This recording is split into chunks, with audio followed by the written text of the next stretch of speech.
Okay, carrying on from the last video, here we're going to just take a look at how we can animate the box being sort of lifted up and tossed a little bit. So with the box here, we don't really have any animation on it yet, so let's just go ahead and make sure to key all of its attributes. And on, let's just say frame 4 here, we'll go ahead and move it up a little bit. Okay, and just make sure that that all keys in again, key selected. So the box moves up there, and that obviously is moving our wrists around.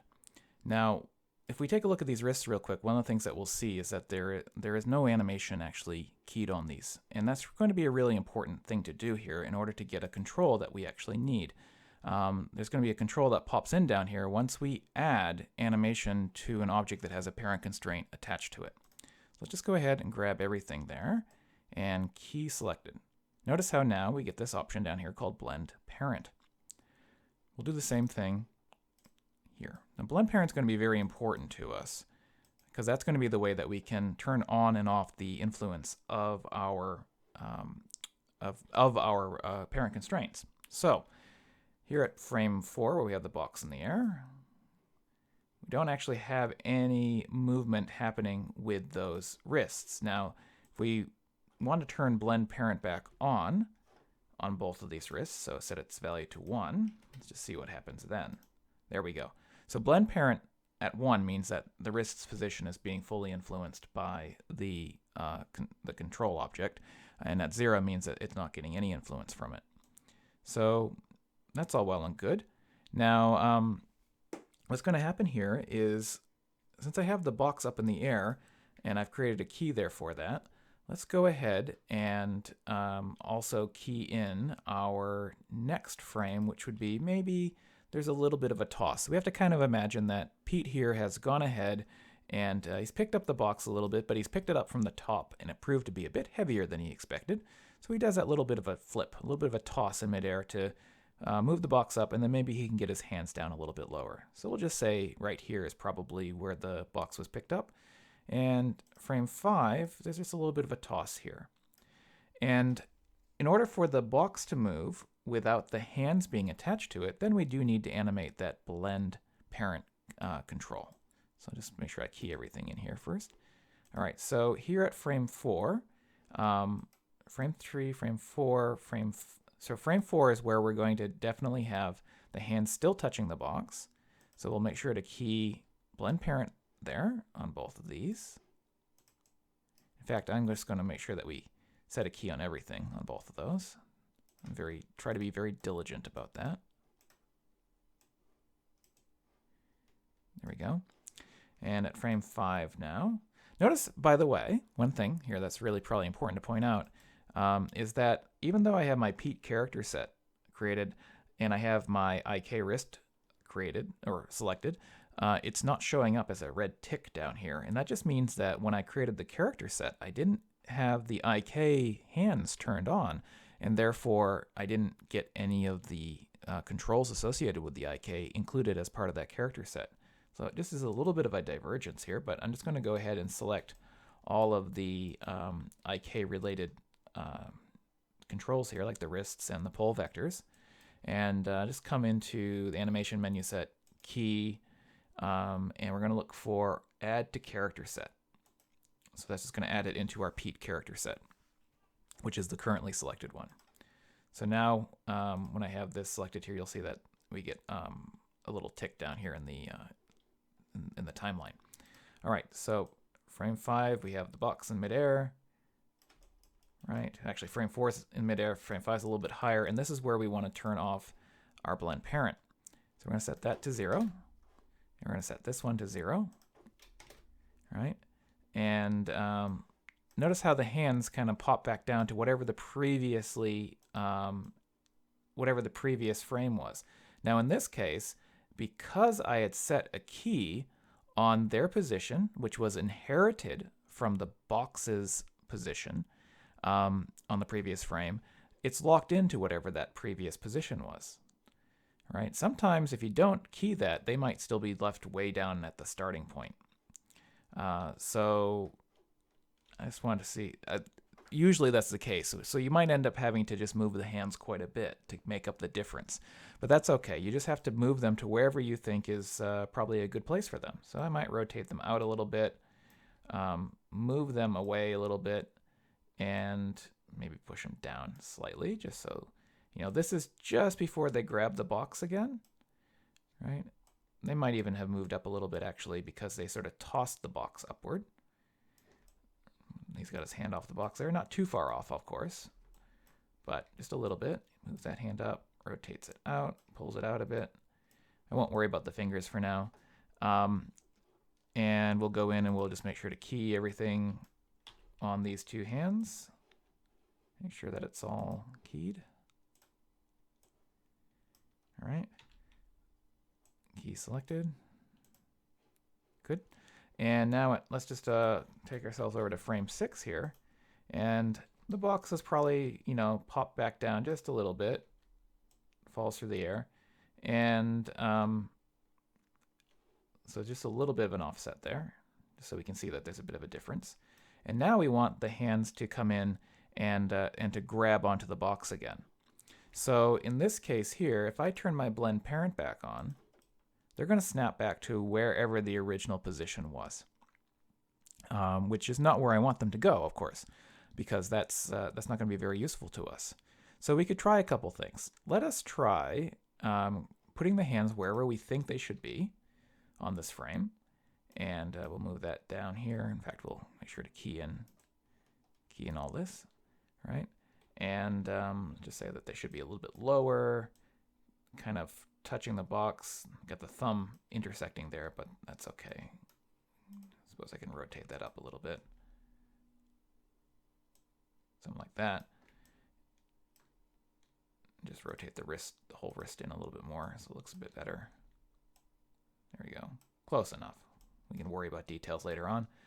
This guy comes down a little bit, grabs it a little bit lower, rotates in the wrist. Same story, right? Good enough for now. And let us go ahead and first I'll key all that. Key selected. Key selected. Very good. And let's create some new parent constraints. So here we go. Click the box again. We'll click here on the wrist and we'll constrain, parent constraint. All right. And we'll do the same thing here as well. So actually we have two sets of parent constraints on the box now, but they're different parent constraints. So right now we have this wrist which has blend parent enabled, and what I want to see is whether or not this pair blend is going to work as a second collection of parent constraints.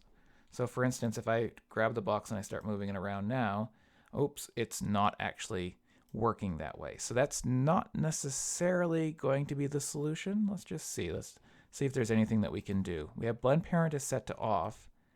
When I turn blend parent on, does it work? Okay, it does there at that stage. Let's just see what's going on.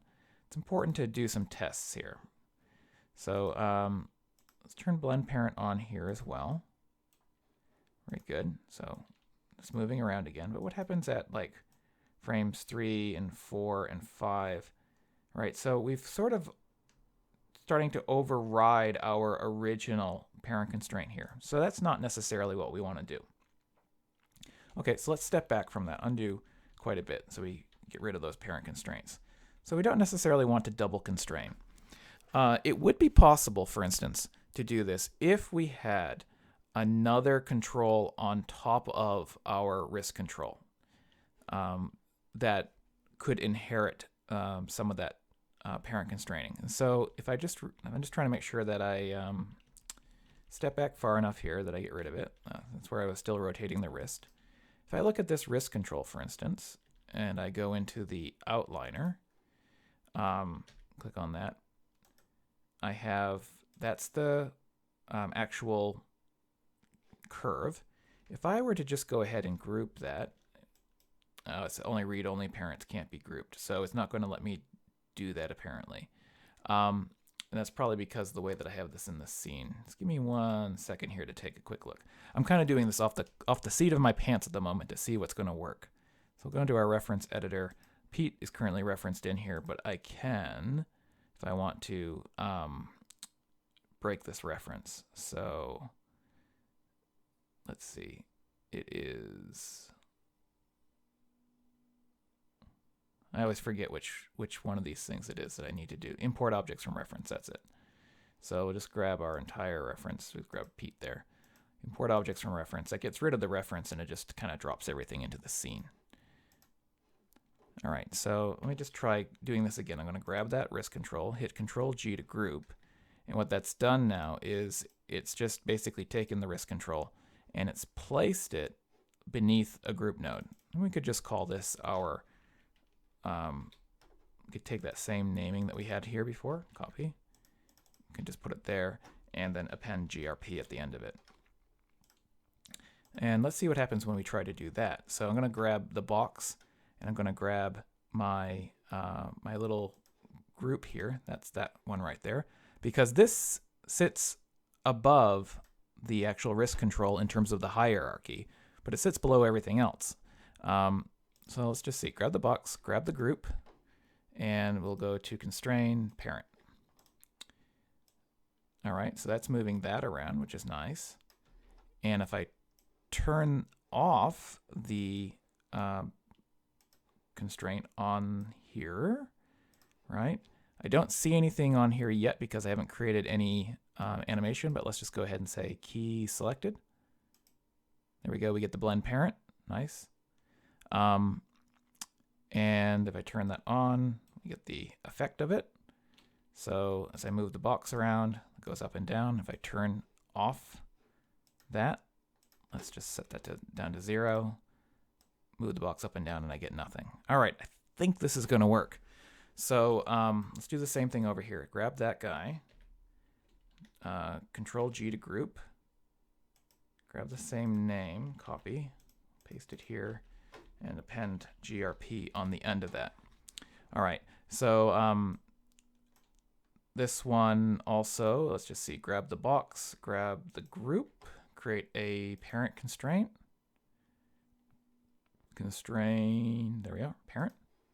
And then make sure that we add some animation onto our group. Blend parent is off. And so this is frame 6, we want that to be on.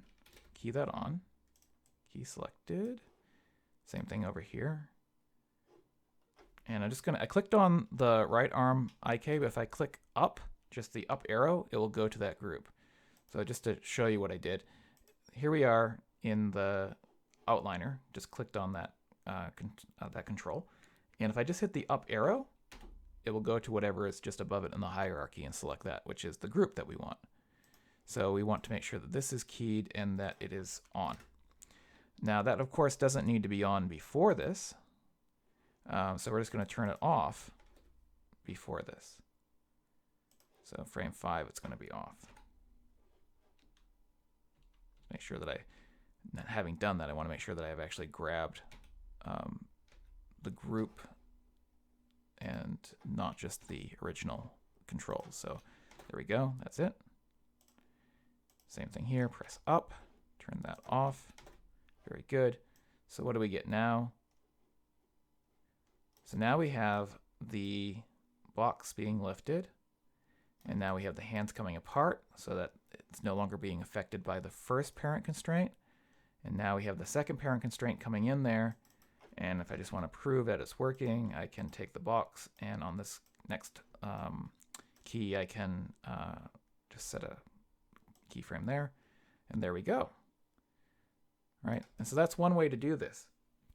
If you need them to put the box back down, it is possible to just turn off the blend parents, but I would probably just do the simple, faster way, which is to create yet a third box, turn off the visibility of the second box, turn on the visibility of the third box in the exact same position, and there you go. So it is a little bit technical, but it's not too bad. And what you could do if you needed to, if you had to have him like constantly sort of be putting the box down and picking it back up, or sort of tossing it in midair. You could, if you really needed to, it's kind of ugly if you do this, but it would be functional, is you could create a series of groups within groups, right? That would sort of be hiding the arm. And you could then, each one of those groups, attach a separate parent constraint too. Like I said, it doesn't look very elegant when you do it that way, but it's definitely one of the options that you have. So I hope you found this tutorial instructive, and best of luck to you with your animation.